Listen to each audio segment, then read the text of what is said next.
구약 성경 사사기는 출애굽한 이스라엘 백성들이 가나안 땅에 정착해 가는 과정을 다룬 내용입니다. 이 사사기의 문학적인 구조를 순환 구조라고 부릅니다. 이야기가 반복되는데 그냥 반복이 아니라 원형으로 반복된다는 것입니다. 순환 구조의 내용은 다음과 같습니다. 이스라엘의 범죄, 이방 민족의 침략과 침탈, 이스라엘 백성들이 고통 가운데 하나님께 부르짖음, 하나님께서 사사들을 보내시고 사사들이 이방 민족을 무찌르시고 이스라엘은 구원을 받는 그런 구조인 것입니다. 계속해서 도돌이표처럼 반복되는 이 순환 구조의 문제는 사사기 마지막 장 마지막 절이 그 문제의 원인을 이렇게 총평합니다. 그때에 이스라엘의 왕이 없으므로 사람이 각기 자기의 소견에 옳은 대로 행하였더라. 출애굽한 이스라엘 백성들이 약 2년 만에 가데스 바네아에 도착합니다. 하나님은 12지파의 대표 12명을 선발하여 가나안 땅 정탐에 나서게 합니다. 40일간 가나안 땅을 샅샅이 정탐하고 돌아온 12명의 정탐꾼들의 정탐 보고는 10대 2로 갈립니다. 10명의 보고는 부정적입니다. 그 땅에 사는 사람들에 비하면 우리는 스스로 보기에도 메뚜기 같다는 것입니다. 반면 2명, 여호수아와 갈렙은 같은 것을 보았지만 거인족이 있고 가나안 족속이 무척 강해 보여도 그럼에도 불구하고 그들은 우리의 먹이라 그렇게 보고합니다. 개역 한글판에서는 그들은 우리의 밥이라 그렇게 아주 당돌하게 표현하고 있습니다. 그 이유는 다음과 같습니다. 민수기 14장 8절입니다. 여호와께서 기뻐하시면 우리를 그 땅으로 인도하여 들이시고 그 땅을 우리에게 주시리라. 이는 과연 젖과 꿀이 흐르는 땅이니라. 이유는 여호와께 있다는 것이 2명의 결론입니다. 10명의 정탐꾼과 2명의 정탐꾼의 보고가 180도 다른 이유는 관점의 차이에 있는 것이고 비교 대상의 차이에 있는 것입니다. 10명의 정탐꾼은 이렇게 말합니다. 그와 함께 올라갔던 사람들은 이르되 우리는 능히 올라가서 그 백성을 치지 못하리라. 그들은 우리보다 강하니라 하고 그들은 우리보다 강하니라. 비교의 대상이 그들과 우리라는 것입니다. 거인 부족과 이스라엘 백성이 비교 대상입니다. 그러면 당연히 우리는 메뚜기 같을 수밖에 없습니다. 그러나 여호수아의 관점은 달랐습니다. 비교 대상이 달랐습니다. 민수기 14장 9절입니다. 그들은 우리의 먹이라. 그들의 보호자는 그들에게서 떠났고 여호와는 우리와 함께 하시느니라. 그들을 두려워하지 말라 하니. 그들의 보호자 가나안 족속의 수호신은 그들에게서 떠나가고 없다는 것이고 여호와 우리를 지키시고 보호하시며 전능하신 하나님은 우리와 함께 계시다는 것입니다. 거인 부족의 상대는 우리 자신이 아니라 전능하신 하나님이시라는 것입니다. 두려워할 필요가 그래서 없는 것입니다. 거인 부족 때 전능하신 하나님이시면 거인 부족이 오히려 메뚜기 같이 되는 것입니다. 여러분, 이 관점의 차이가 모든 것을 바꿉니다. 거인 부족 대 이스라엘이냐, 거인 부족 대 하나님이냐, 이것입니다. 더욱 단순화해서 내가 하느냐 하나님이 하시느냐, 이것입니다. 세상과의 싸움, 사단과의 싸움에서 내가 하면 백전백패이지만 하나님이 하시면 백전백승이라는 것이 성경의 결론인 것입니다. 사사기 순환 구조의 원인을 다시 한번 보시죠. 그때에 이스라엘의 왕이 없으므로 사람이 각기 자기의 소견에 옳은 대로 행하였더라. 각기 자기 소견에 옳은 대로 행하는 것, 이것이 모든 것의 원인입니다.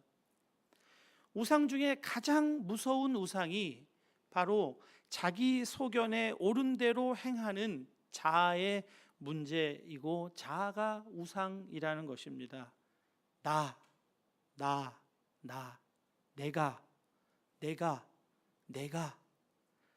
끊임없이 내가 하는 우상입니다. 사사기 시대를 대략 400년으로 추정합니다. 400년 동안 사사들이 13명이었으니까 타락과 고통, 부르짖음과 구원의 그 순환 구조는 대략 30년을 주기로, 평균적으로 30년을 주기로 반복되고 있습니다. 이 순환의 반복이 한 세대가 채 지나기도 전임을 우리는 알 수가 있습니다.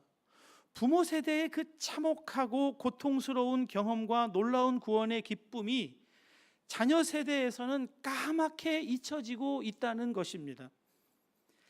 여러분, 자아의 문제는 다시 경험하고 또 경험해도 고쳐지지 않는다는 데 있습니다. 자아의 문제는 조금 고치거나 교육하거나 더 나아가 치료하여 해결될 수 있는 문제도 아닙니다.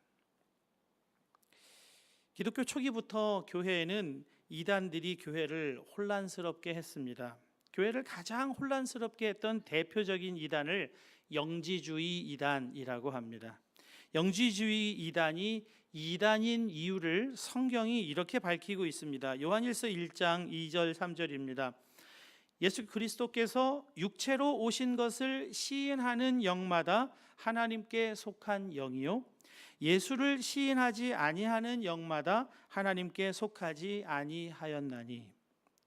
예수께서 육체로 오신 것을 부인하는 영, 그 영이 이단의 영이라는 것입니다. 하나님께 속한 영을 소유한 사람은 예수께서 육체로 오신 것을 시인한다는 것입니다. 도대체 예수님께서 육체로 오신 것이 뭐가 그렇게 중요해서 그것을 믿는 것과 믿지 않는 것이 이단이냐 아니냐의 판정 기준이 되는 것입니까? 예수님이 육체로 오신 것이 뭐가 그렇게 중요한 일이란 말입니까? 예수님께서 육체로 오셔야 했던 이유를 우리가 알아야 합니다. 마가복음 10장 45절입니다. 인자가 온 것은 섬김을 받으려 함이 아니라 도리어 섬기려 하고 자기 목숨을 많은 사람의 대속물로 주려 함이니라.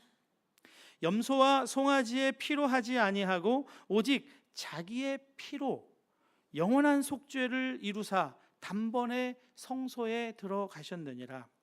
예수님께서 육체로 오신 이유는 자기 목숨을 주시기 위함입니다. 자기 피로 영원한 속죄를 이루게 하시려는 데 있습니다.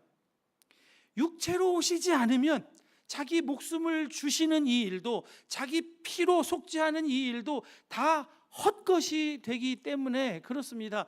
실제로 목숨을 주시고 실제로 피로 사해 주시기 위해서 육체로 이 땅에 오셔야만 했던 것입니다. 십자가에서 자기 목숨, 그 피로 우리 죄를 씻어 주시려고 하는 것입니다. 이것을 속죄의 은혜라고 부릅니다. 그 피로 우리 죄를 용서해 주신다는 것입니다. 그런데 하나님께서 아들을 통해 우리에게 주시려고 하시는 이 은혜는 속죄의 은혜만이 아닙니다. 더 나아가 우리의 자아를 십자가에 못 박으시는 은혜를 주시는 것입니다. 이것을 십자가의 은혜, 십자가 복음이라고 부릅니다. 로마서 6장 6절입니다. 우리의 옛 사람이 예수와 함께 십자가에 못 박힌 것은 죄의 몸이 죽어 다시는 우리가 죄에게 종노릇 하지 아니하려 함이니, 옛 사람, 자아가, 나를 우상으로 삼던 내 삶이 십자가에 못 박혀 처리되게 하시기 위해서 오셨다는 것입니다. 여러분, 죄 중에 가장 무서운 죄는 교만의 죄입니다. 교만의 죄는 콧대를 높이고 잘난 척하는 것을 말하는 것이 아닙니다. 성경에서 말씀하시는 교만의 죄는 하나님 없이 내가 주인 되어 사는 것, 그것을 교만의 죄라고 부릅니다.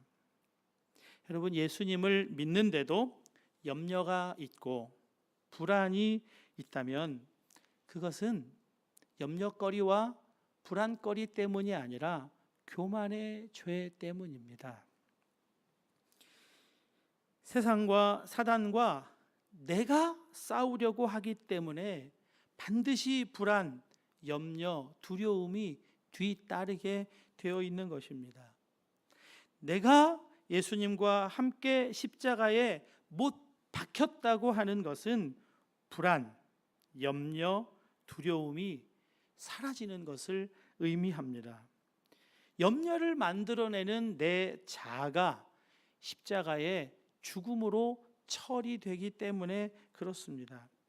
영지주의 이단의 문제는 단순히 예수님이 육체로 오신 것을 부인하는 교리의 문제가 아니라 예수님의 십자가, 그 십자가에서 이루어진 일을 부인하는 것이기 때문에 영지주의 이단이 그렇게 위험하고 무서운 이단인 것입니다.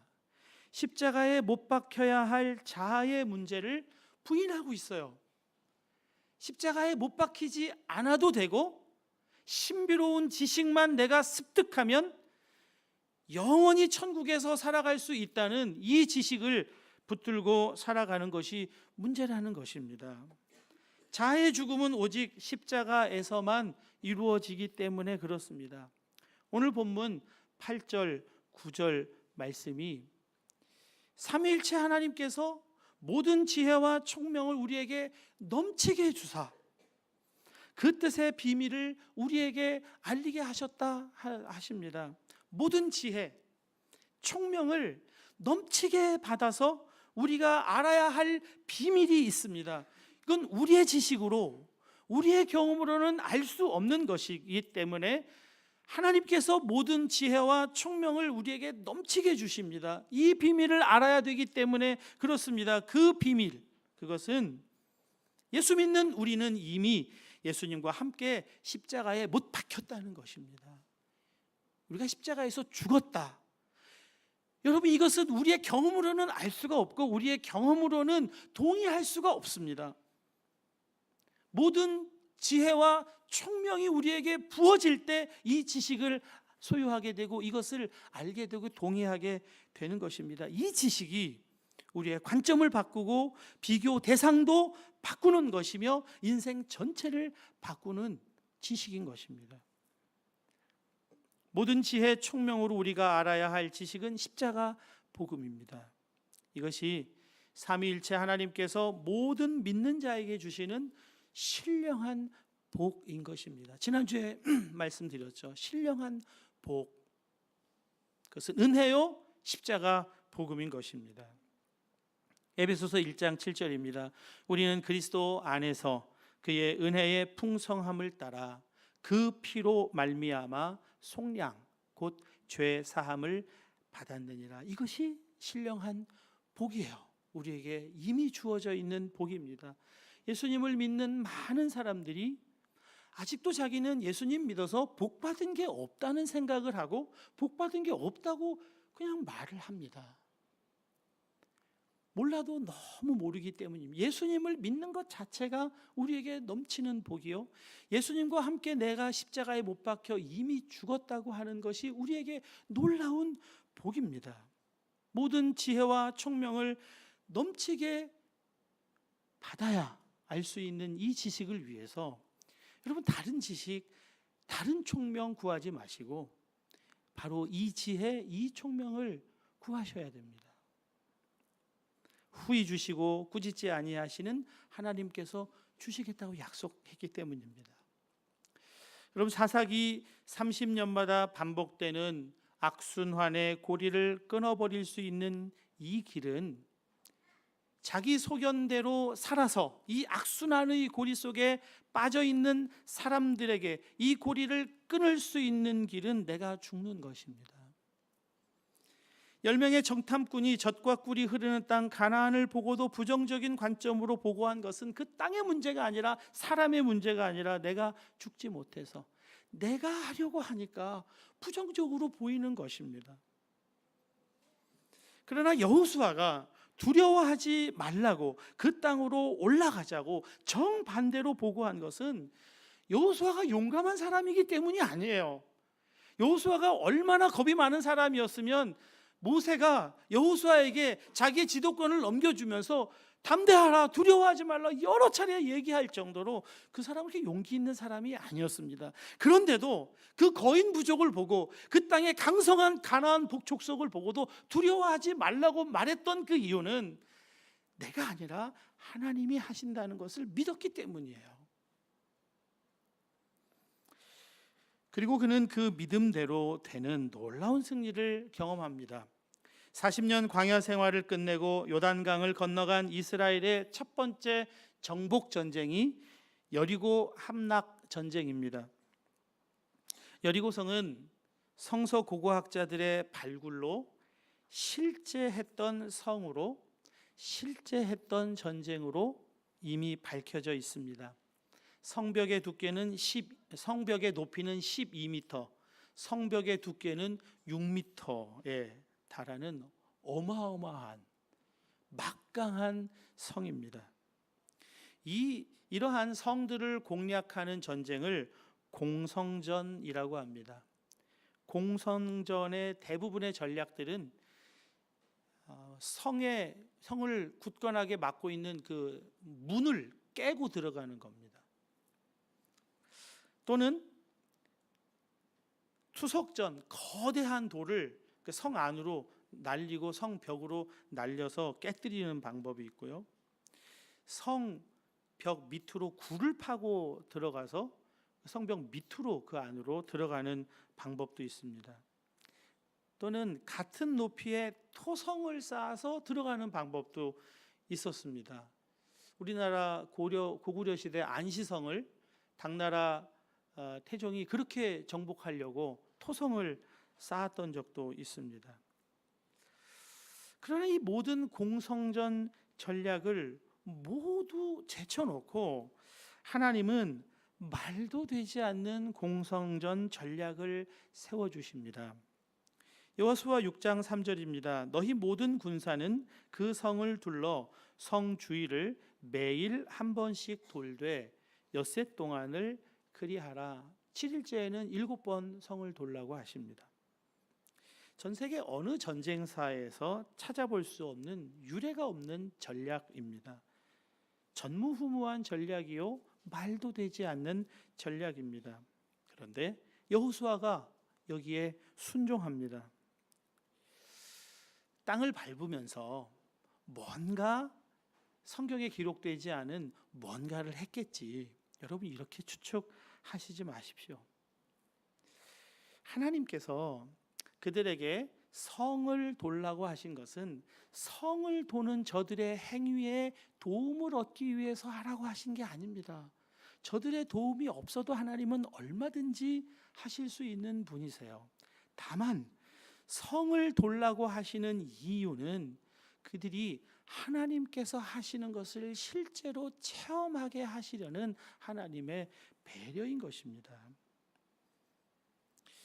여호수아 6장 2절입니다. 여호와께서 여호수아에게 이르시되 보라 내가 여리고와 그 왕과 용사들을 내 손에 넘겨 주었으니, 넘겨 주리니가 아닙니다. 넘겨 주었으니 이 성을 돌라. 완료형으로 말씀하고 있습니다. 이미 이긴 싸움을 싸우는 것이 여리고성 빙빙 도는 공성전 전략인 것입니다. 여러분, 우리에게도 똑같습니다. 내 생각에는 그런 식으로 하면 안 될 것 같은데, 한마디 꼭 내가 해줘야 할 것 같은데, 내 생각을 죽이고 내 의견을 꺾고 입 다물고 순종하는 자에게 하나님께서 여리고를 넘겨주시는 분으로 실제적으로 경험하게 해주시겠다는 약속인 것입니다. 오바마 정부 시절 정부 건축 자문위원으로 위촉되신 한국분이 계십니다. 정부 건축 자문위원으로 선정되는 이 과정은요, 우리나라 정부 장관이 되려고 할 때 그 청문회 하는 그런 것에 한 5배 이상은 그렇게 엄격하고 아주 까다로운 검증 절차를 거쳐야 된다는 겁니다. 그래서 그 검증을 받기 싫어서, 그 검증을 받다 보면 자기가 다 드러나니까 그 검증을 받지 않기 위해서 이 자문위원 위촉을 거절하는 일들도 상당히 많이 일어날 정도로 이 정부 자문위원 하는 일이 굉장히 큰 일인 것입니다. KBS 글로벌 성공시대에도 출연하신 적이 있습니다. 지금 유튜브를 찾아보면 그걸 볼 수가 있습니다. 하영록 목사님이신데요, 세계적인 건축 설계 회사 회장이면서 또 목사님이세요. 목회자이신 부모님을 따라 부산 한센병 환자촌에서 어린 시절을 보내고 초등학교 졸업 무렵인 1969년에 선교사의 도움으로 아버지를 따라 필라델피아로 이제 이주하게 됩니다. 필라델피아 대학을 나오고 동대학원 건축학과를 졸업하고 당대 최고의 주차 빌딩 건축 설계 회사인 워커사에 입사합니다. 정말 열심히 일했대요. 그래서 29살 나이에 회사 중역의 자리에 오를 정도로 아주 성공 가도를 달립니다.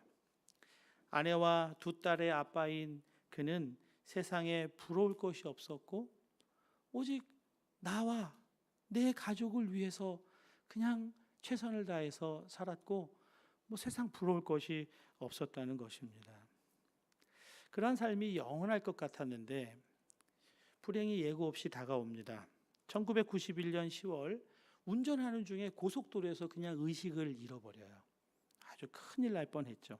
심장병 때문이었다는 겁니다. 그때의 내용을 이렇게 고백하고 있습니다. 당시 내가 살 확률은 25%였다. 심장병 환자의 절반쯤은 병원에서 심장을 기다리다가 숨을 거둔다. 남은 절반은 심장 이식 수술을 받은 후 1년 내에 감염 후유증으로 죽는다.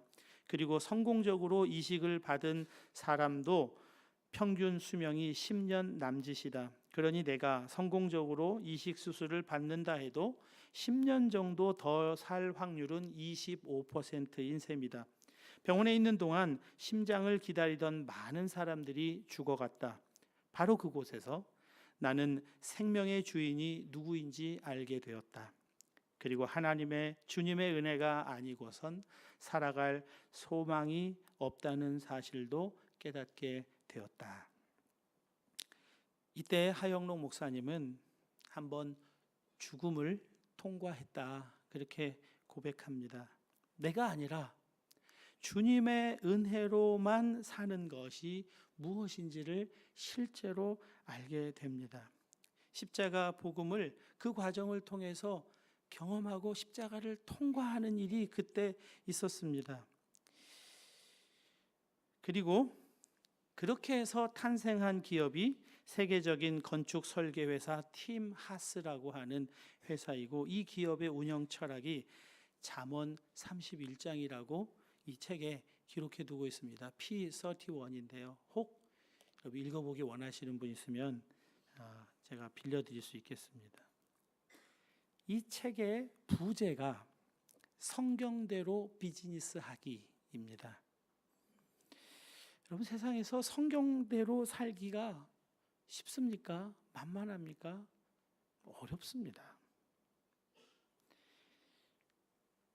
내가 하려고 하면 그건 거의 불가능한 일입니다. 어떻게 성경대로 삽니까? 성경대로 사는 일은 아예 포기하고 들어가는 일이 우리 안에 얼마나 많이 있습니까? 내가 하려고 하니까 성경대로 사는 것은 너무 어려운 일이고 오히려 성경이 장애물처럼 여겨지기도 합니다. 내가 죽고 하나님이 하심을 믿으니까 사라져요. 쉬워요. 세상을 놀랍게 변화시키는 영향력이 있는 삶이 사라지는 것입니다. 수고하고 무거운 짐진 자들아 다 내게로 오라. 내가 너희를 쉬게 하리라. 나는 마음이 온유하고 겸손하니 나의 멍에를 메고 내게 배우라. 그리하면 너희 마음이 쉼을 얻으리니 내 멍에는 쉽고 내 짐은 가벼움이라. 멍에도 있고 짐도 있는데 더 이상 무거운 짐이 아니라 쉬운 짐, 가벼운 짐이라는 것입니다. 이것이 십자가를 함께 지고 가는 사람의 고백인 것입니다. 내가 죽고 예수가 사시는 이 복은 신령한 복이에요. 이거는 나를 죽이려고 나를 끊임없이 깎아내리고 누르고 이렇게 살라는 것이 아닙니다. 십자가에서 이미 내가 죽는 일이 이루어졌다는 거예요. 이게 믿음으로 받아들이고 믿음으로 취하면 된다는 거예요. 내가 죽고 예수가 사시는 삶은 재미없는 인생, 내 뜻은 하나도 펼쳐지지 못하는 그런 가련한 인생이 아니에요. 내가 죽어야 내 안에 계시는 예수께서 놀라운 삶으로 나를 통해 나타나게 되는 삶이 십자가 복음이고 십자가를 통과한 사람의 삶이라는 것입니다. 예수를 믿는 모든 사람이 다 이 복을 받았습니다.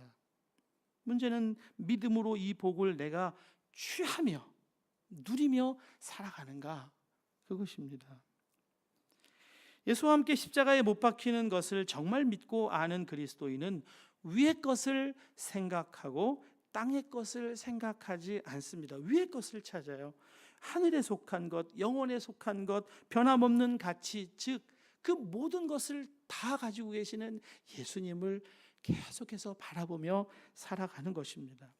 이는 너희는 죽었고 너희 생명이 그리스도와 함께 하나님 안에 감추어졌음이라. 우리 생명이신 그리스도께서 나타나실 그때에 너희도 그와 함께 영광 중에 나타나리라. 이것이 십자가 복음의 삶인 거예요. 너희가 죽었고 너희 생명이 그리스도와 함께 하나님 안에 감추어졌고 우리의 생명이신 그리스도께서 나타나실 때에 우리도 영광 중에 나타나게 되는 삶이 십자가에서 이루어졌다는 거예요.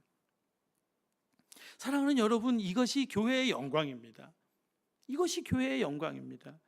내가 죽고 예수가 사신다는 것은 슬픈 소식이 아니, 비장하고 장엄한 분위기를 연출하려고 할 것이 아닙니다.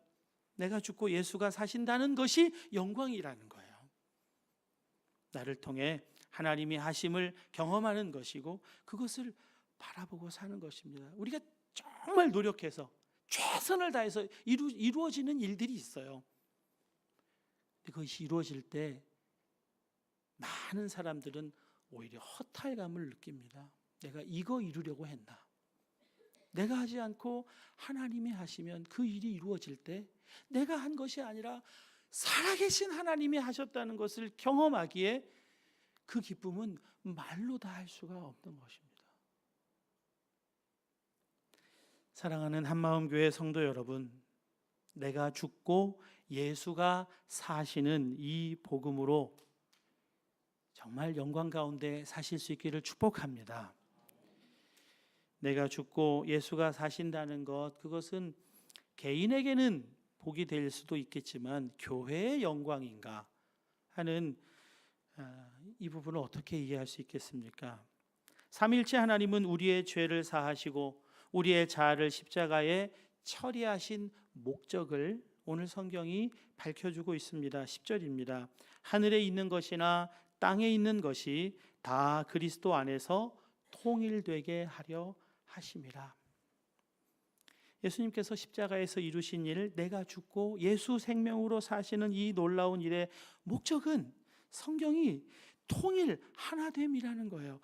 내가 죽고 예수가 사시는 것이 아니면 통일, 하나됨은 이루어질 수가 없어요. 평안에 매는 줄로 성령이 하나 되게 하신 것을 힘써 지키라. 우리가 힘써야 할 것이 하나가 있습니다. 성령이 하나 되게 하신 이것을 힘써 지켜나가야 합니다. 우리의 교회 생활은 내가 죽었습니다가 되어야 한다는 거예요. 도무지 얼굴을 마주하기가 힘들고 인사하기가 참 어려운 상대와 인사하는 거예요. 내가 죽었습니다. 웃는 얼굴로 이름을 부르며 인사하는 것, 그것이 내가 죽었습니다입니다. 새가족이 교회에 오시면 가장 당혹스러운 순간이 혼자 있는 시간이래요. 예배 다 드리고 쌀러러 나가서 다들 밥 먹으려고 이렇게 줄을 서는데 혼자 그 밥 먹는 그 줄에 서기가 그렇게 민망하다는 거예요. 그래서 예배 끝나고 저 교회 문을 열고 나갈 때까지 그 시간을 참 견디기가 힘들대요. 혼자서 너무 뻘쭘하다는 거예요.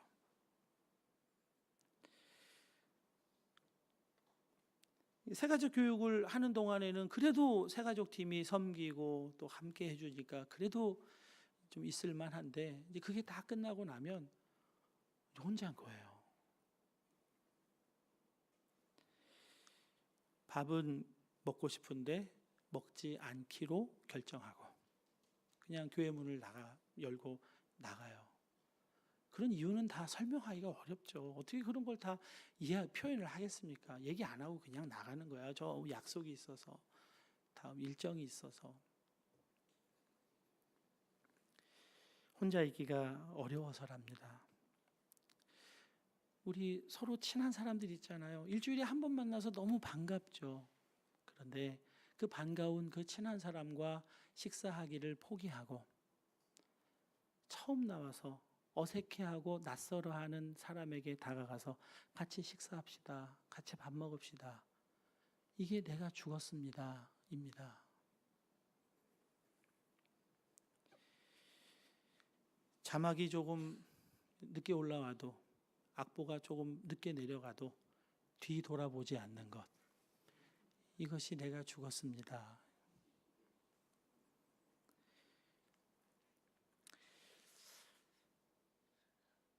봉헌 특송한 분에게 원포인트 레슨을 너무너무 하고 싶어 하는 분들이 계세요.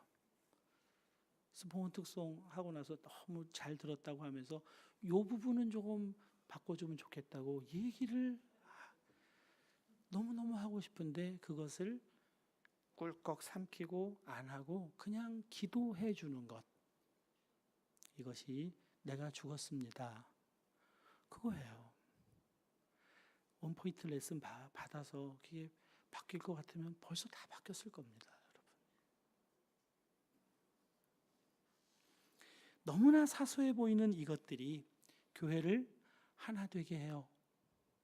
성령이 하나 되게 하신 것을 힘써 지키는 것은 대단한 게 아니에요. 아주 사소한 이러한 것들을 그 순간에 하지 않고 참고 꿀꺽 삼키고 하나님이 하시게끔 하는 것. 이것이 내가 죽고 예수가 사시는 실제적인 길인 것입니다. 나와 다른 남을 용납하고 받아들여 주는 것입니다. 예수님께서 십자가를 앞두고 하신 기도가 있어요. 이것이 예수님이 이 땅에 오신 목적이래요.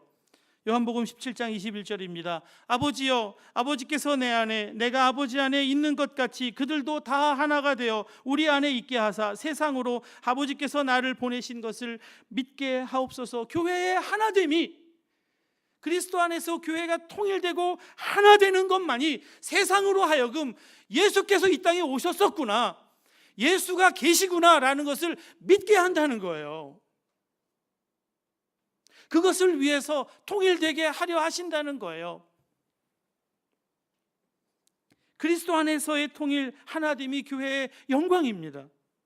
자아가 죽지 않은 자는 다툼과 분열로 교회의 영광을 가립니다. 아주 사소한 델리케이트한 그 부분이 다르다고 갈등하고 다툰다면 여러분, 우리 그러니까 뭘 세상에 빛을 비추고